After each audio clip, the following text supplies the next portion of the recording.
بسم اللہ الرحمن الرحیم۔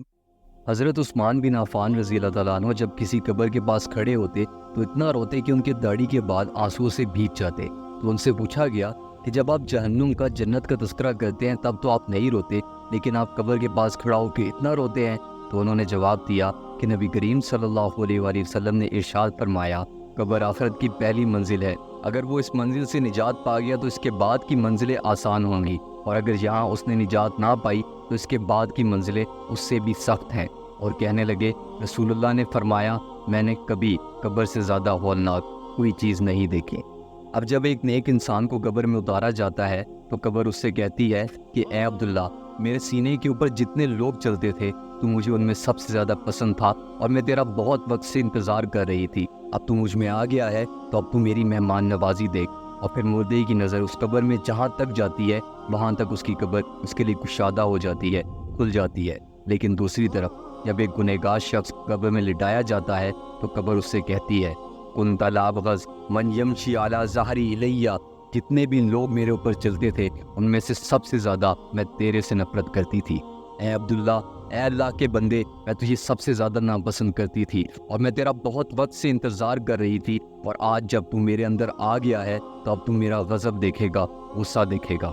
اور پھر اس کے بعد قبر اس گنہگار شخص کو اتنی زور سے جکڑے گی کہ اس کی پسلیاں ایک دوسرے کے اندر گھس جائیں گی۔ اور جب نبی کریم صلی اللہ علیہ وآلہ وسلم یہ سب کچھ بیان کر رہے تھے تو نبی کریم صلی اللہ علیہ وآلہ وسلم نے اپنے دونوں ہاتھوں کی انگلیوں کو لیا اور اس طرح آپس میں گھسا کر بتایا کہ اس طریقے سے پسلیاں آپس میں گھس جائیں گی۔ اور پھر اس کے بعد منکر اور نکیر آئیں گے۔ منکر اور نکیر جن کے بارے میں بتایا گیا ہے، ابصرہما کالبرق الخاطف، ان کی آنکھیں بجلی کی طرح چمک رہی ہوں گی، واصواتہما کالرعد القاصف، ان کی آواز گرجتی ہوئی بجلی کی طرح ہوگی، وانیابہما کالسیاسی، ان کے دانت بیل کے سینگوں کی طرح ہوں گے، ان کے بال ان کے پیروں تک پہنچ رہے ہوں گے، ان کے ایک کندھے سے ان کے دوسرے کندھے کا فاصلہ بہت زیادہ ہوگا، اتنا زیادہ کہ اگر کوئی شخص ان کے ایک کندھے سے دوسرے کندھے تک جانے کی کوشش کرے تو اس کو کئی دن لگ جائے۔ فرمایا، قد نزیت منہم الرفا والرفا الا بالمؤمنین،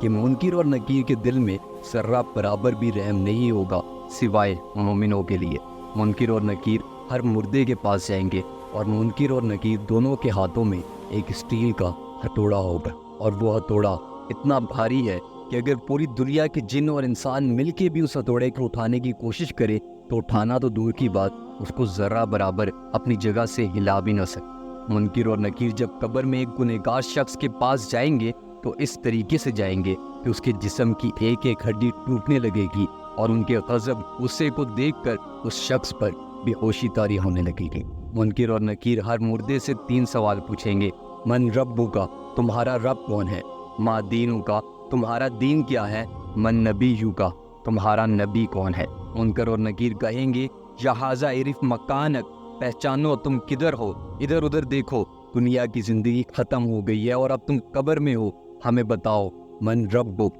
تمہارا رب کون ہے؟ اب ایسا بالکل بھی نہیں ہے کہ ہر کلمہ پڑھنے والا مسلمان ان 3 سوالوں کے جواب آسانی سے دے دے گا، بلکہ ان 3 سوالوں کے جواب صرف وہی مسلمان دے پائے گا جس نے اس دنیا کے اندر اللہ کی مانی، دین کی مانی، نبی کی مانی، نہ کہ اپنے نفس کی مانی، نہ کہ اپنی خواہشات کی مانی، نہ کہ اس دنیا کی مانی۔ تو اب وہ مومن لوگ جنہوں نے اس دنیا کی زندگی اللہ کے حکم کے مطابق گزاری ہوگی، دین کی مانی ہوگی، اپنے نبی کی مانی ہوگی، وہ آسانی سے اس سوال کا جواب دے دیں گے۔ لیکن کافر اور وہ کلمہ پڑھنے والے مسلمان جنہوں نے کلمہ پڑھنے کے بعد بھی اللہ کی نہیں مانی، وہ اس سوال کا جواب جانتے ہوئے بھی اس سوال کا جواب نہیں دے پائیں گے۔ وہ لوگ کہیں گے، لا ہا لا ادری، ہم نہیں جانتے، ہم نہیں جانتے۔ قرآن مجید میں اللہ تعالیٰ نے ارشاد فرمایا، جس کا مفہوم کچھ یوں ہے کہ کیا تم ان لوگوں کو نہیں دیکھتے کہ جنہوں نے اپنی خواہشات کو اپنا معبود بنا لیا؟ اب منکر اور نکیر دوسرا سوال پوچھیں گے، ما دینوں کا، تمہارا دین کیا ہے؟ تو اب جو شخص اسلام پر اس دنیا کی زندگی میں عمل کرتا رہا ہوگا اس کے لیے اس سوال کا جواب بہت آسان ہوگا، لیکن وہ مسلمان جس نے صرف کلمہ پڑھا اور پھر اپنی زندگی کو اسلام کے مطابق نہیں گزارا، اسلام کے حکم نہیں مانے، تو وہ اس سوال کا جواب جانتے ہوئے بھی نہیں دے پائے گا۔ اور اب جیسے جیسے منکر اور نکیر سوال پوچھتے جائیں گے تو ایک گنہگار شخص کا دل خوف سے پھٹتا جائے گا، کیونکہ اس کو اپنی آخری منزل یعنی کہ جہنم، اس کا عذاب، اس کی تکلیف اپنی آنکھوں سے نظر آ رہی ہوگی۔ اور اب منکر اور نکیر تیسرا سوال اور آخری سوال پوچھیں گے، من نبی کا، تمہارے نبی کون ہے؟ تو اب پہلے کی طرح ایک مومن جس نے نبی صلی اللہ علیہ وآلہ وسلم کے احکامات کو مانا ہوگا، ان کی سنت سے محبت کی ہوگی، ان سے محبت کی ہوگی، اس کے لیے سوال کا جواب دینا مشکل نہیں ہوگا۔ لیکن دوسری طرف وہ گنہگار مسلمان جس نے اس دنیا میں یہ جاننا ہی نہیں چاہا کہ اس کے نبی کون تھے، اور نہ اس نے اپنے نبی کی سنتوں سے محبت کی اور نہ ان کے احکامات کو مانا، اور وہ اپنے نبی کو فالو کرنے کے بجائے ان لوگوں کو فالو کرتا رہا، ان لوگوں کو رول ماڈل بناتا رہا جن کا دین سے کوئی لینا دینا نہیں تھا، تو اس سوال کا جواب جانتے ہوئے بھی نہیں دے پائے گا۔ اور پھر فَيَضْرِبَانِهِ ضَرْبَةً يَتَطَيَّرُ شَرَرُ فِي قَبْرِهِ، منکر اور نکیر اس ہتھوڑے سے جو ان کے ہاتھ میں ہوگا اتنے زور سے ماریں گے کہ پوری قبر میں چنگاریاں پھیل جائیں گی۔ اور اب اس شخص سے منکر اور نکیر کہیں گے کہ اوپر دیکھو، اور جب وہ اوپر دیکھے گا تو جنت کے دروازے اس کے سامنے کھل جائیں گے، اور وہ جنت کو دیکھے گا، جنت کی نعمتوں کو دیکھے گا، اور پھر اس سے کہا جائے گا، یا عدو اللہ، اے اللہ کے دشمن، اگر حاذا منزلک لو اطاعت اللہ، یہ تیری منزل ہوتی، تیرا مقام ہوتا اگر تو دنیا میں اللہ کی مان کر چلتا۔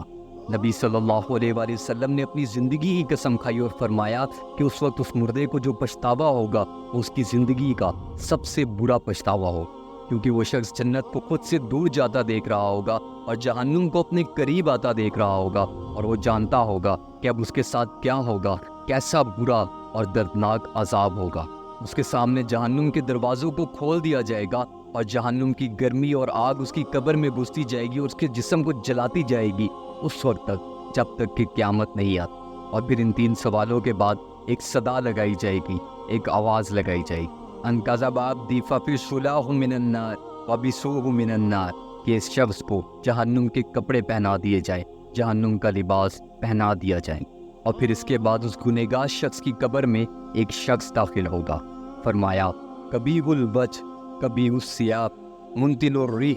وہ شخص بہت ہی خوفناک شکل کا ہوگا، اس کا لباس بہت گندا ہوگا اور اس میں سے بہت سخت گندی بدبو آ رہی ہو۔ وہ شخص کہے گا، ابشر بالذی یسوءک، مبارک ہو، مبارک ہو۔ تو وہ گنہگار انسان سے پوچھے گا کہ آخر کس چیز کی مبارک، مجھے تو یہاں قبر میں عذاب مل رہا ہے۔ تو وہ خوفناک شکل والا آدمی بولے گا، اس مقام کی مبارک، اس تکلیف کی، اس عذاب کی جو تو نے اپنے ہاتھوں سے اپنے لیے چنا ہے۔ اب وہ گنہگار شخص اس خوفناک شکل والے آدمی سے پوچھے گا، فَبَجُوكَ الْوَجْهَ الَّذِي يَجِيءُ بِالشَّرِّ، کہ تم آخر کون ہو، تمہارا چہرہ میرے لیے بری خبر لایا ہے، تم کون ہو؟ تو وہ شخص جاتے جاتے پیچھے پلٹ کر دیکھے گا اور کہے گا، انا اعمالک الخبیث، میں تمہارے وہ برے اعمال ہوں جو تم دنیا میں کرتے آئے ہو۔ اللہ نے مجھے جسم عطا کر دیا ہے تاکہ تم دیکھ سکو کہ تمہارے وہ اعمال جن کو کرنے میں تمہیں بہت لذت آتی تھی، بہت مزہ آتا تھا، کتنے بھیانک، بدبودار اور خوفناک تھے۔